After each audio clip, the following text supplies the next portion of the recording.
seudónimo con el cual escribe. Muchas gracias al Museo de la Memoria y Derechos Humanos y a todos los presentes. Bueno, efectivamente, Manuel me pidió un testimonio. Lo primero, le contesté por WhatsApp de que yo aún no había nacido, quizás me veía un poquito mayor. Yo nací en el año 1977 en la ex colonia India, ¿ya? En otra oportunidad ya presentamos el libro y yo la verdad no suelo hablar mucho de mí, porque una cosa personal de que yo soy el abogado de muchas víctimas y no lo hago porque yo tenga una tranca con eso ni nada por el estilo, sino porque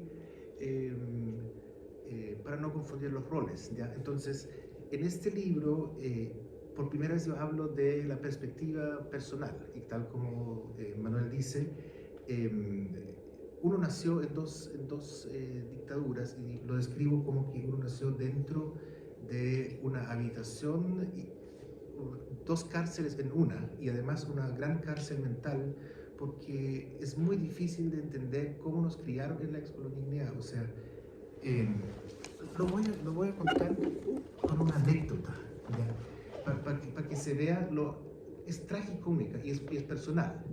En el año 1988, yo a la sazón tenía 10, 11 años de edad. Llegó un juez a la colonia porque Alemania había presionado de investigar a la ex colonia Unidad. Entonces ese juez tenía la tarea de verificar si era efectivo de que los niños no vivían con los padres.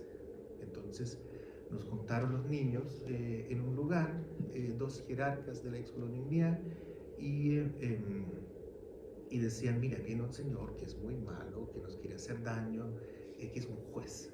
No sabíamos que era un juez porque nosotros vivíamos en otra dimensión.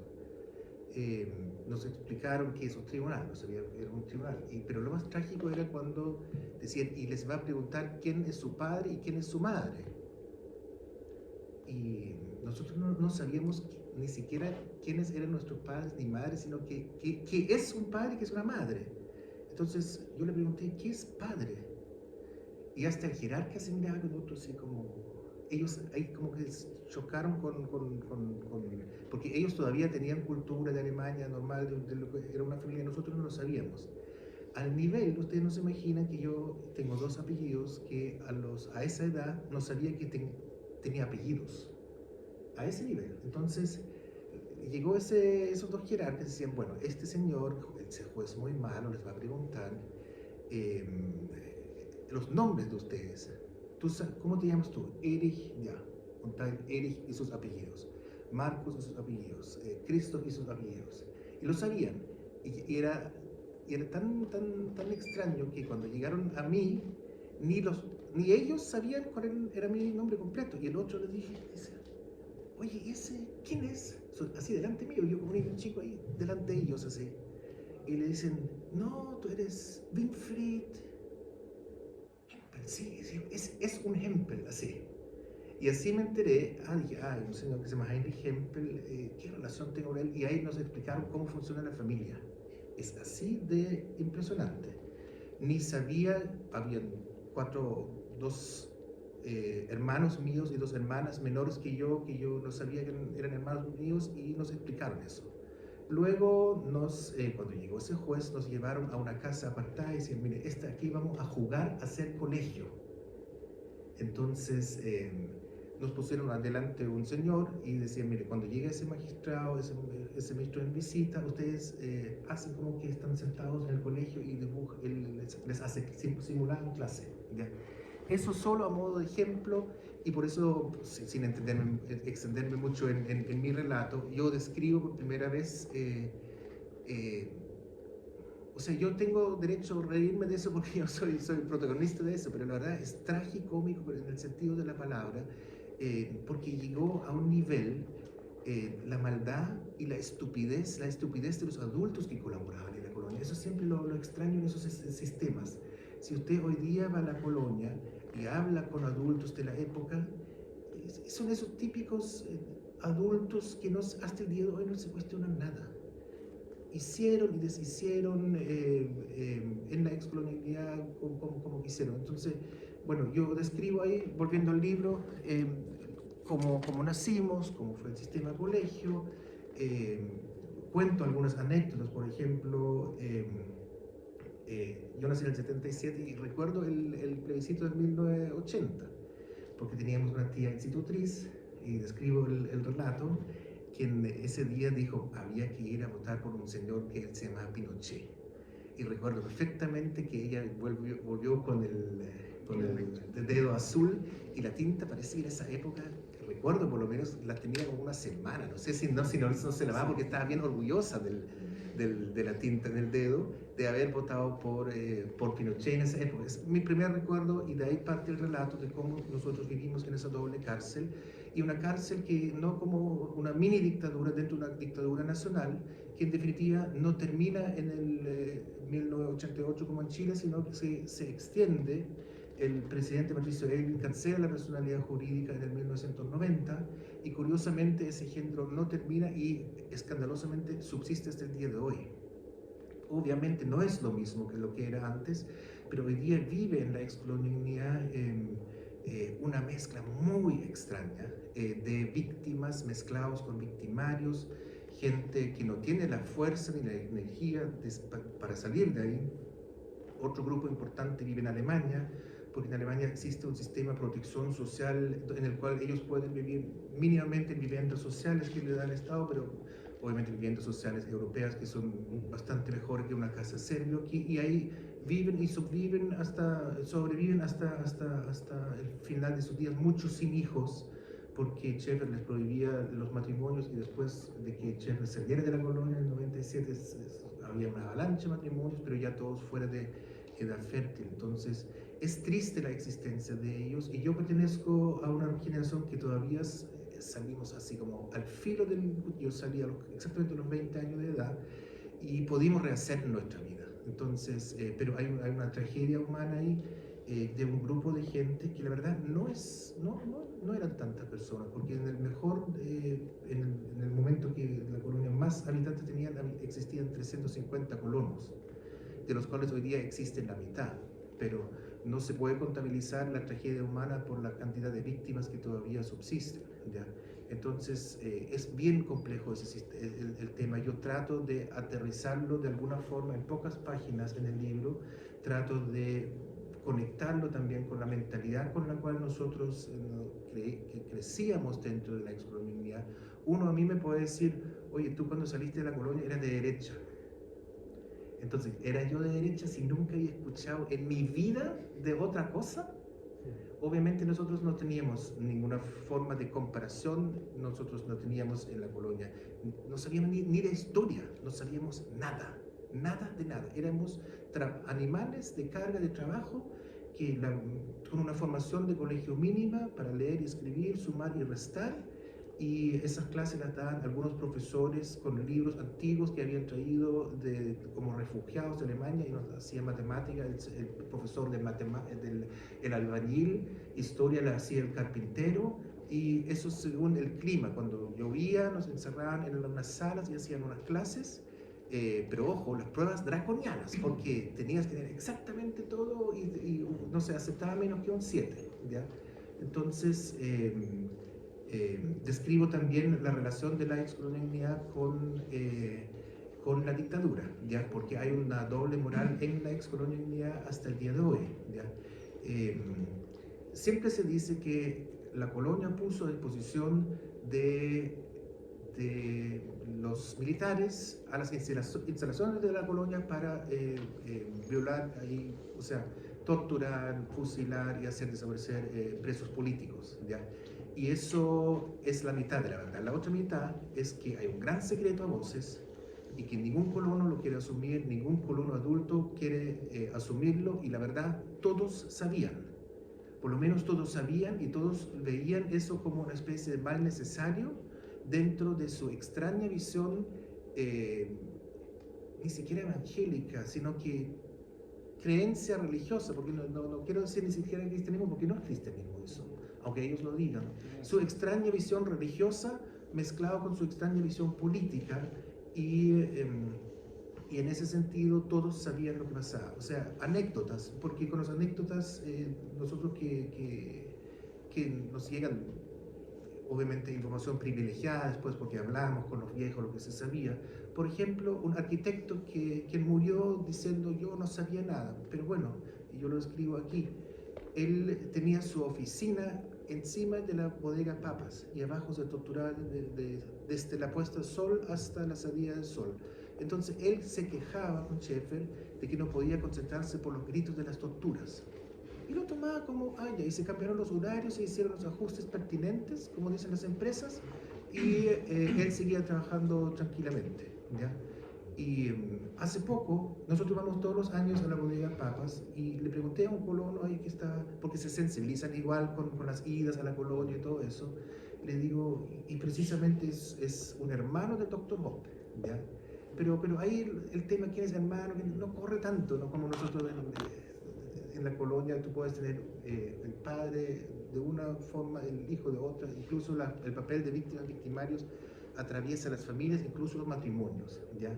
Y ese era un colono, el hermano del Dr. Hoppe, carpintero en el fondo, y él dijo, y yo le dije, el año pasado fue cuando estábamos en la bodega Papas, le dije, oye, tu taller está ahí como a 200 metros, y le dije, dime una cosa, tú en esa época tenías que 20, 30 años, ¿me vas a decir que no sabías lo que pasaba aquí? Entonces me dijo, mira, yo en esa época no estaba en Santiago, y cuando volví a la colonia, lo primero, cuando llego a las 11 de la noche, veo la abuelita Sophie, una abuelita de 2 guerras mundiales, untando pan con mantequilla. Y le dice, pero tía Sophie, ¿por qué tan tarde aquí? Y ella muy tranquilamente dice, untando el pan, es que estoy haciendo el pan para los chanchos, que eran los presos políticos. Y esa era la normalidad con la cual ese asentamiento de laboriosos alemanes que, como algunos dicen, crearon un vergel en un pedregal, tomaron el tema de que a 200 metros habían zócalos donde se torturaba y se asesinaba gente. Y eso todos lo sabían y las torturas se escuchaban, los gritos se escuchaban de noche y todos miraban hacia el lado. Y eso es trágico. Y con eso termino, porque ahí viene una enorme discusión entre ética, filosófica, incluso religiosa, que nosotros tenemos como colonos entre nosotros, porque ellos, la nueva generación dice, nosotros no tenemos ni participación ni culpa. Y ahí, solo para resumir, una cosa es, primero que la culpa no es lo mismo que la responsabilidad.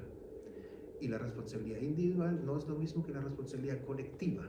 Y claramente este colectivo tiene una responsabilidad. ¿Qué significa eso? Que a la colectividad le puedo pedir respuestas por lo que pasó ahí. Y conceptos tan sencillos no los quieren entender y hoy día miran a un lado, obstaculizan las visitas. Va a haber una marcha ahora el sábado 7 de septiembre a la colonia y siempre los permisos para eso son muy complejos porque en el fondo tú tienes que entrar en un terreno privado y mientras eso no se regulariza bien por bienes nacionales, el acceso a los sitios de memoria y por eso en el fondo también se expropia ahora para hacer más expedito el acceso a esos sitios. Bueno, hay mucho que resolver, la colonia es tremendamente complejo, es como siempre digo y lo repito majaderamente como un pulpo con 100 patas y 20 cabezas y uno cuando lo aborda no sabe por dónde partir. Pero bueno, vuelvo al libro. He hablado esta vez más de la colonia que del libro propiamente tal. El libro son testimonios, yo creo que vale la pena leerlo cada uno porque cada uno de los testimonios es un universo en sí, de particulares perspectivas y en el fondo lo que hay que ver aquí que la historia de esa tragedia no la escriban los vencedores de la época, sino las víctimas de la época. Y en ese sentido el aporte de Manuel, Capitán Cianuro, es un aporte sin lugar a dudas y es un libro más otros libros y textos que se deben reproducir sobre esa época para que no se olvide y para nunca más. Gracias, Manuel.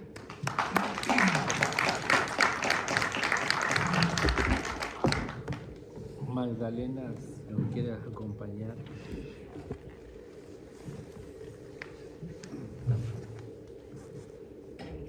Sí, sí, sí. Hola, buenas noches ya, tardes, buenas noches. Mi nombre es Magdalena Álvarez, soy activista de derechos humanos y bueno, mi vida empieza cuando en este país la gente soñaba y logra un sueño y elige a un presidente, que fue Salvador Allende. Quiero partir con eso porque pertenezco a esa generación generosa, como le llamo yo, que se comprometió con un proceso, se entregó al 100% y soñó, seguimos soñando algunos con todos los años que han pasado, pero que también resistimos y muchos quedaron en el camino de mi generación, de la cual me siento muy orgullosa. En el caso específico mío, yo vengo de Antofagasta, del norte, donde la represión para el golpe es terrible, fue terrible, se llevó a todos mis amigos y compañeros de la Juventud Socialista, a la cual yo pertenecía. Yo era estudiante secundaria. Y bueno, llega esta noche oscura, ¿ya? Donde empiezan a detener gente, nos matan a mis amigos, como les decía. Mucho después empieza a salir la gente y también le toca a un grupo de mi edad.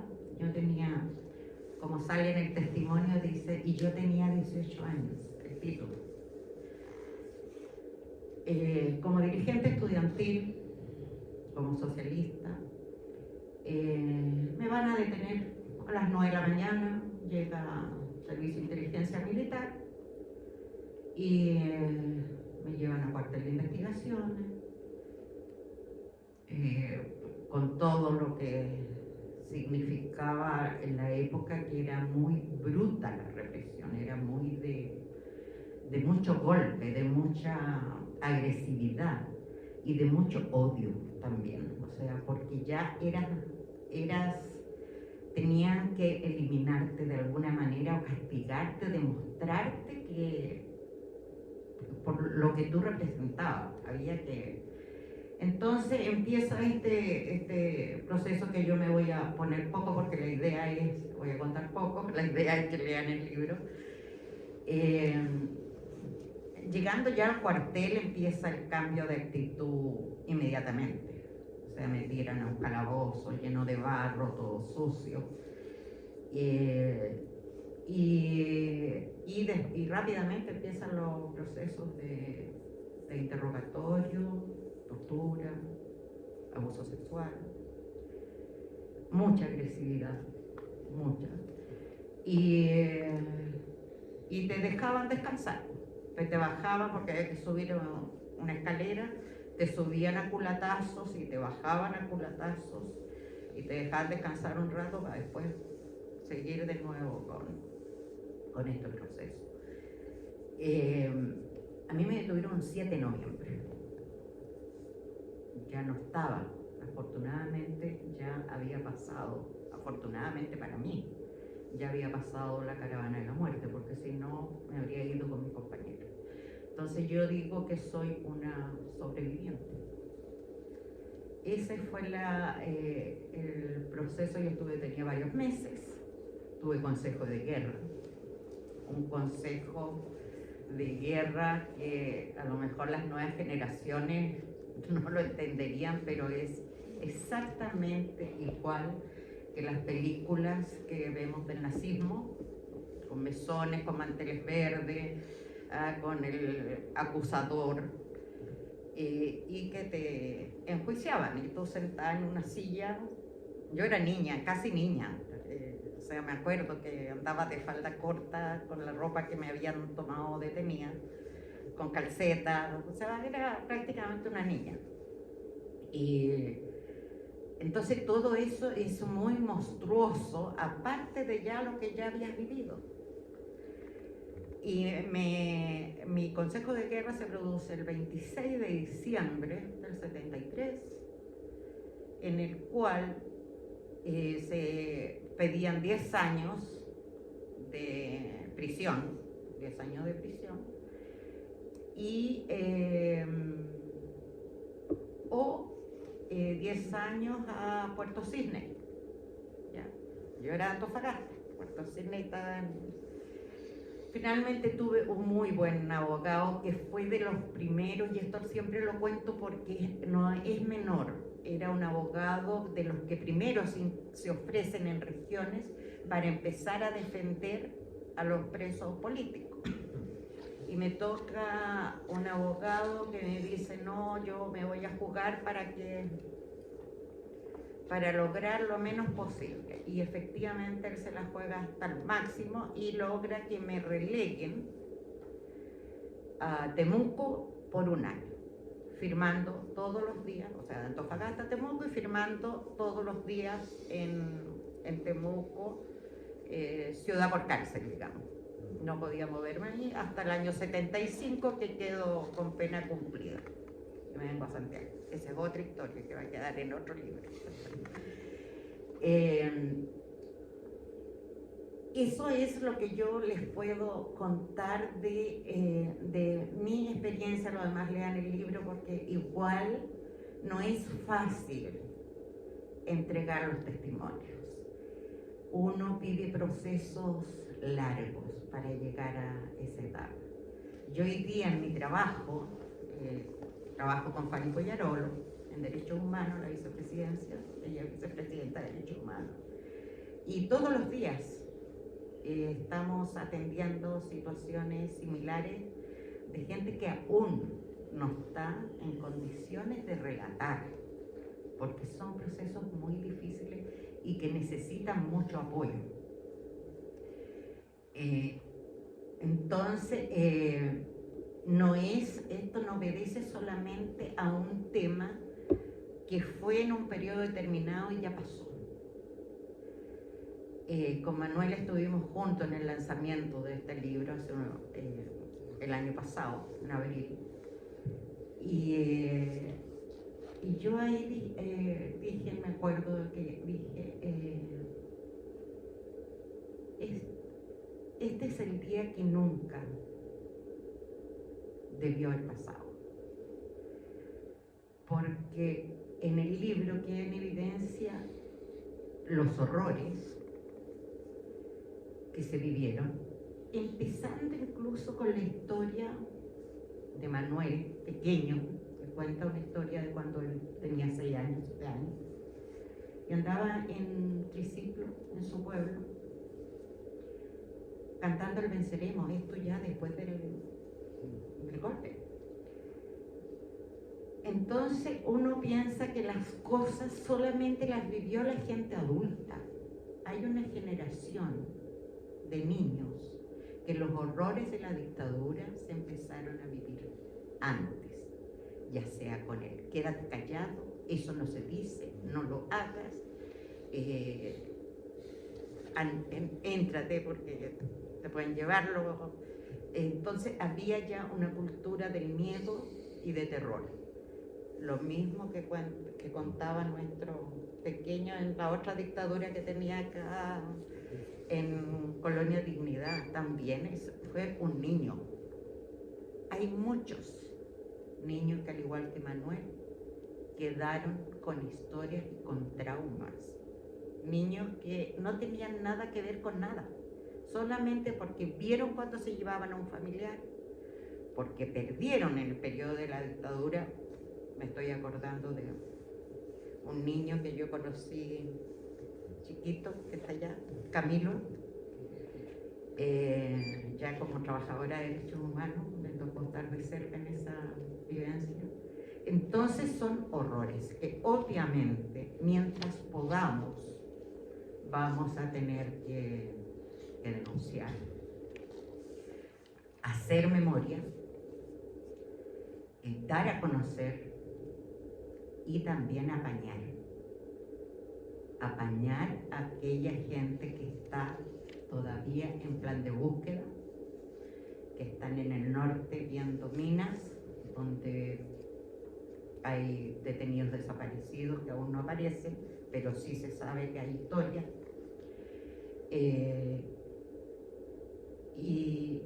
Y por lo tanto esa tarea para nosotros sigue.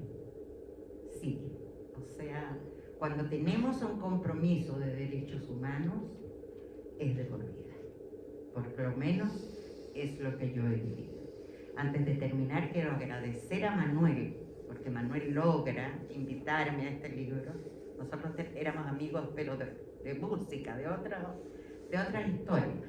Pero cuando hace este libro y después recorrimos varios lugares juntos, también en el lanzamiento, y nos dimos cuenta de que sí, estábamos haciendo memoria y tenemos que seguir en eso. Quiero también agradecer a Xavier Altamirano. Estoy feliz de que esté aquí con nosotros porque nos abrió las puertas cuando asumió la Subsecretaría de Derechos Humanos a nuestro equipo junto con Fanny. Y tú sabes cuando las personas están comprometidas de verdad. Uno ya con los años sabe. Y Xavier, yo creo que nos queda mucho por caminar todavía. Así que gracias y orgulloso de estar aquí compartiendo contigo y con Manuel y por supuesto con nuestro querido Miguel. Sí, Winfried. Yo sé algo de alemana, pero no le quiero hablar en alemán. Gracias y gracias a los dueños de casa de este museo. Quiero decirle a la que está representando aquí al Museo de la Memoria, yo me siento muy feliz de este museo porque hay algo mío acá. En el museo se exhibe un mimeógrafo, Obse, que está ese mimeógrafo Obse lo trabajaba yo en la Comisión Chilena de Derechos Humanos, lo trabajaba para la Comisión y para las agrupaciones de ejecutados políticos, de detenidos desaparecidos y cotejos. Eso, así que